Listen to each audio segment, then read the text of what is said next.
I need you! Take me back! Please! I'm going crazy! We are losing men to peace. We are losing men to ourselves. Everyone has limits, and there comes a point where repeated problems can lead someone to walk away for their own peace of mind. Today, we're looking at some of the wildest moments of women trying to win their exes back after a breakup. You definitely won't want to miss the final clip. I wanted to see if maybe we could close the door on the whole divorce attorney type stuff. You know, I'm getting real sick and tired of you calling and coming over 24/7. Okay, well that's rude. That's not how I was expecting you to answer the phone at all. You want me to be cordial? This isn't a cordial period of our life. I mean, hope you know I that. was hoping we could have a cordial conversation. Are you willing to listen or no? Fine. God forbid. I mean, Okay. I should let all this go through the attorney, but Oh what do my you want? God. Well, I'm hoping that we can lose the attorneys. I was calling to let you know that I'm in line to pick up Micah from school, and I will drop him off after. But before you got in the car, I wanted to see if maybe we could close the door on the whole divorce attorney type stuff. No. Why would we do that?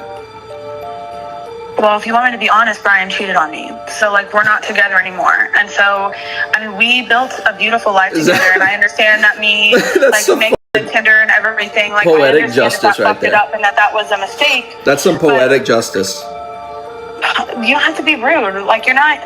I just want to know. I know that the Tinder You was cheat on obviously me. a mistake on my. Can you just listen, Avery? I know that the Tinder was a mistake on my part, but I was wondering if you'd be open to reconciling our marriage and healing it, and we can go to therapy together. And her profile is absolutely hilarious. Single mom looking for a new daddy for my 2 sons. Must be over 6 foot and make 6 figures a year at least. No deadbeats. Whoa, I know my worth. This situation is one that many people would see as an example of actions leading to consequences. Infidelity can have a major impact on a relationship, and rebuilding trust afterward is often extremely difficult. Whether a couple chooses to reconcile or separate is a personal decision, but honesty and accountability remain essential in any relationship. Watching my ex thrive, it's a beautiful thing, but it's really triggering for me because I walked away with literally having to start over after 12 years of starting over, of wondering if I'm gonna be able to keep a roof over my head with my boys and not being able to just go out and play in our backyard like we used to, and wondering if I'm going to be able to feed them. You know what, man? Any guy who gets left, maybe his wife divorces him or his girlfriend leaves him, every man should strive to achieve this level of success and thrive this much that your former girlfriend or your ex-wife opens up her front camera and tells the world your success literally is triggering her. She literally said it triggers her. She's triggered. It's a striking situation because she was the one who chose to end the relationship, yet she later shared her emotional reaction online after seeing that her former husband had moved on.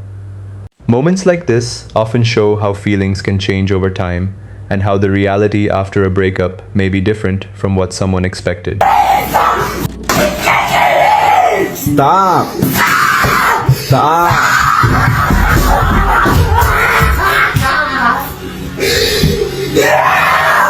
See, that's why I'm recording. Because the cops ain't gonna believe this shit.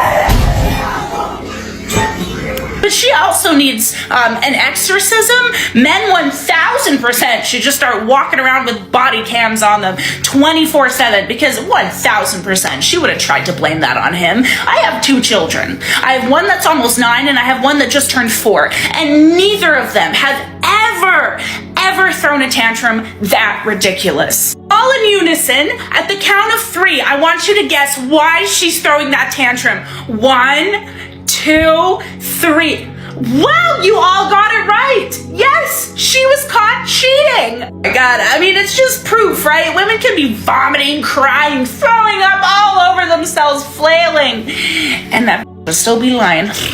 That was definitely one of the most dramatic reactions in today's video. Let me know in the comments if you've ever witnessed something even crazier. Dude, I'll tell you what, I'm a mother, so when a guy's like, ooh, let me go over, like, I don't care if your kid's there, like, I'll wait till they're asleep. Blocked. Done. Like, what the f*** you mean you gonna wait for my kid to be asleep? Hell. Yeah, real quick. That's the instant. Everyone has different preferences when it comes to dating and relationships. For some people, dating a single parent may not be something they're comfortable with, while others have no issue with it at all.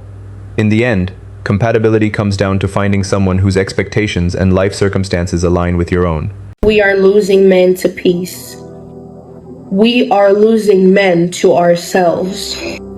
Men no longer prioritize women. The man at peace is an unbuyable man. Some women are still thinking that men are in that scenario of chasing after, calling, despairing for the lack of a woman, for her absence, when in reality, today's man, he is increasingly valued. He understood that a woman is not the center of his life, that a woman is not the most important thing in the world. It is perfectly possible to live without one. Today's high value man, he seeks to make money. He seeks to do business. He seeks to grow, to develop himself. He removed women from his focus. Today's man, he realized that his peace is worth more. There is no relationship that can buy his peace. Today's man, he is unbuyable. He is non-negotiable. The peace he chose for his life has become non-negotiable. If you are a woman and are waiting for a man to venerate you, a man to idolize you, a man to dote on you, I'm very sorry, but perhaps that won't happen, because the more time passes, the more we have seen that today's generation of men is not like the generation of old. And it is we women who have been losing high value men, serious men, hardworking men, dedicated. Many men today are choosing to focus more on building businesses, advancing their careers, or improving themselves. For some, that means putting personal goals ahead of dating for a period of time while they work toward the future they want. So, me and my friend, a platonic homeboy, we went somewhere last night and we had to get out the car like 3 times, okay? And he didn't open my door not a single time. So I let it go by a couple times, and then I said, now that's your 3rd time not opening my door. And he was like, well, I feel like that's romantic. And I said, wait, wait, this is a common courtesy, okay? I know we just boys, okay? I know we just boys, but I am still, okay? Treat me like a lady. Disregard the mustache and the whiskers down here, okay? I am very much still a feminine woman. Open my door.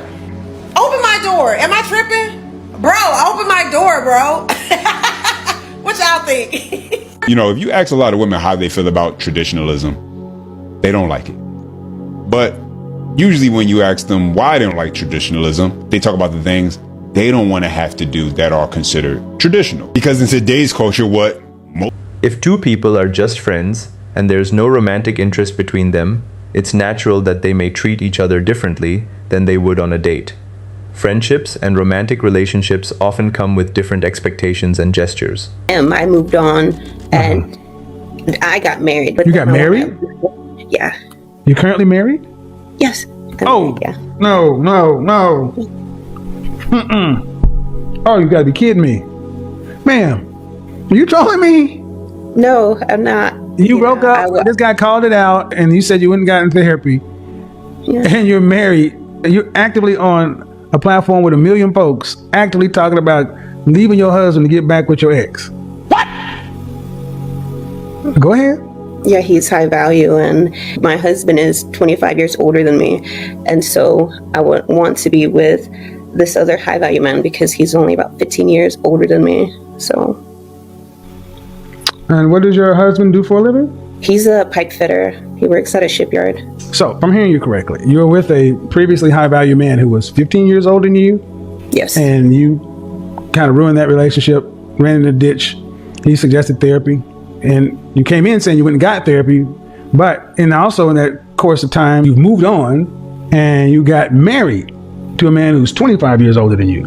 And the reason you want to break your covenant with God and wreck your home of the pipe fitter guy is because the previous guy was higher value, meaning he earns more money, Yeah, and his social status. You probably have to be probably the worst woman I've ever spoken to. What? Wow. Yeah. I was hoping you were trolling, but the more you talk, the more realistic you are. So I honestly hope whoever knows this woman's husband, make sure. This conversation likely gave her a perspective she wasn't expecting. From the outside, it seemed she was considering risking a long-term relationship and everything she and her husband had built together for financial reasons, a decision that many people would view as having serious consequences.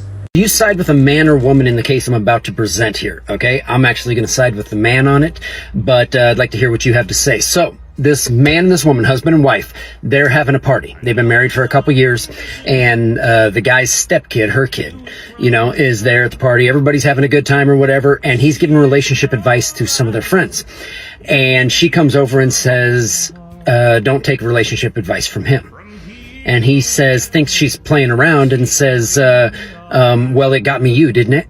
And he gives her a kiss or whatever. And she says, the only reason you got me is because I was recently divorced, scared, and I had a kid. And basically he was a safe choice. And he goes silent. Right? And I mean, I don't know. That would be so freaking devastating. Okay. But a couple days later, she realizes how silent and how affected he is. And she tries apologizing. He said, I'll be okay.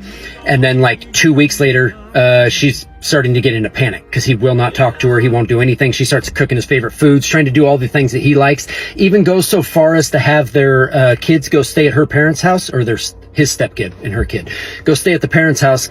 And then she takes him somewhere that was important to them. And they go stay a couple nights there.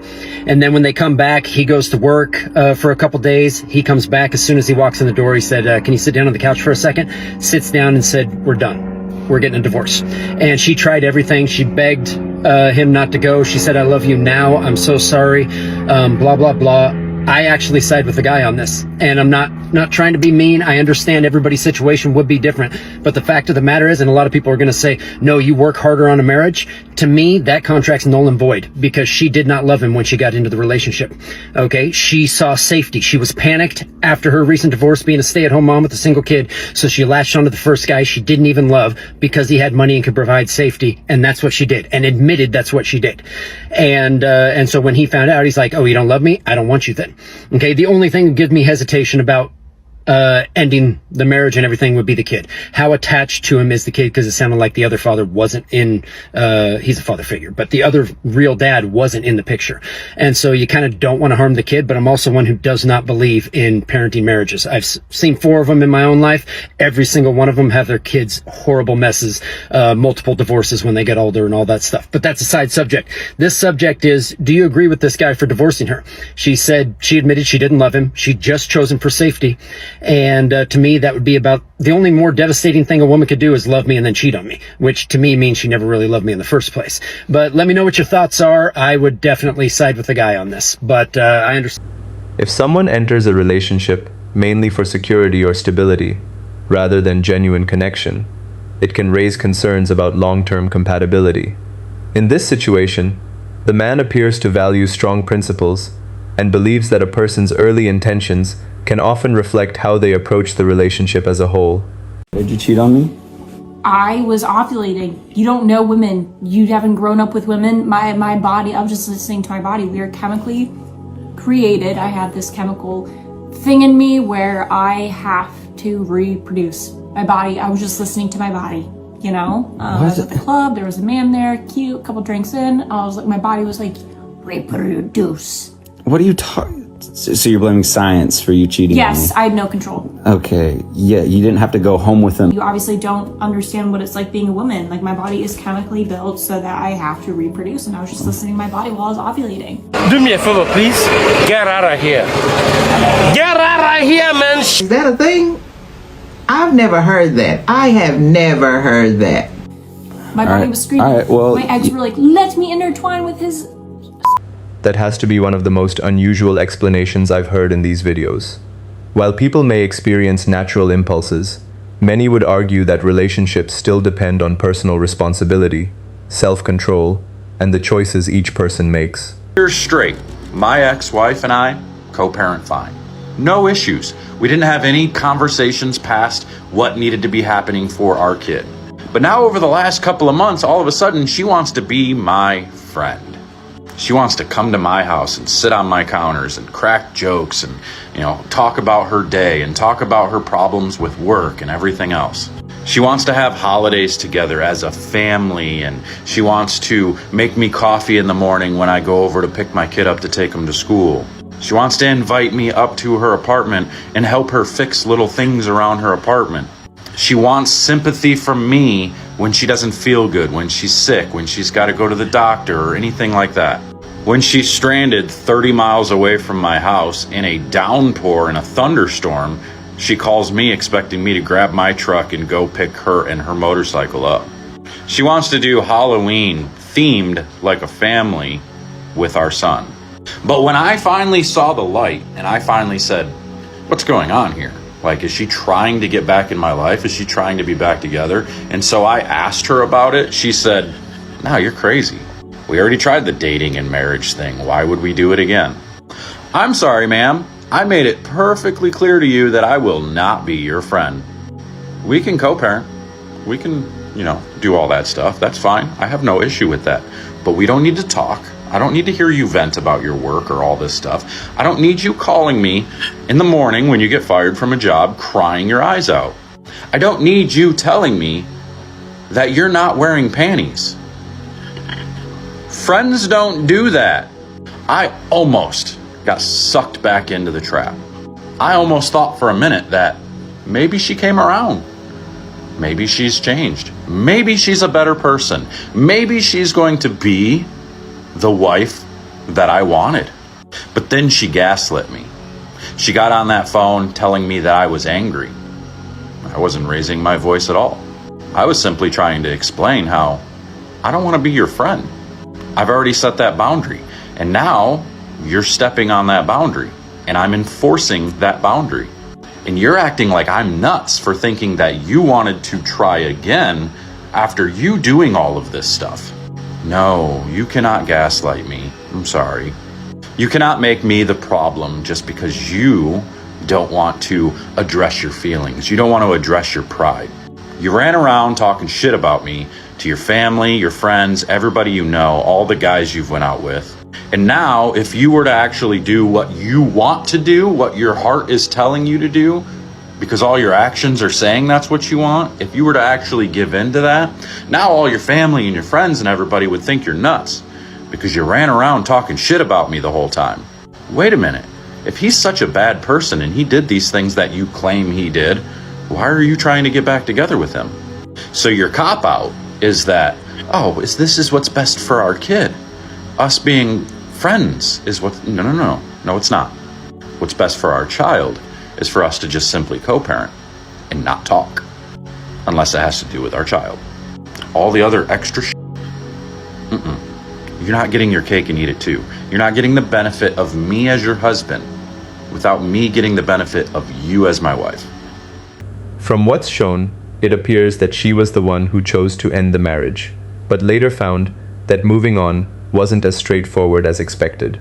Once a relationship reaches the point of divorce, rebuilding it can be very difficult. But guys, you definitely won't want to miss this final clip. Done to men that I will never ever regret. Oh, this should be good. Years ago, I was dating a guy for like 6 to 8 months, right? Okay. During those 6 to 8 months, he called me to tell me that he lost his job. I was like, okay. I waited 2 hours. I said, hey, let's meet up for a drink or something to eat or something like that. And he was like, okay, yeah, sure. As soon as we get to the spot, I look him dead in the face and I said, hey, it's not gonna work out between us. I beg your pardon? And he was like, what? Are you being serious? And I was like, yes, I am. He was like, why are you breaking up with me? Is it because I don't have a job? And I was like, funny you said that. That's exactly why I'm breaking up with you. Well, damn, did you ever care about this man? That's honest. And then he goes, wow, you are a gold digger. And I was like, yeah, and you really are a broke. So look at us. And he was like, wow, you really gonna leave me over me not having a job, like I'm not gonna go get one? And I was like, no. And he tried to make me feel bad that I was breaking up with him because he no longer had a job. And I was like, I do not. Losing a job is something many people experience at some point, and it can be a difficult challenge for any relationship. Many viewers may feel that ending a relationship solely because of temporary financial hardship reflects misplaced priorities. But guys, I hope you enjoyed the video. Don't forget to like, subscribe, and leave your thoughts in the comments below.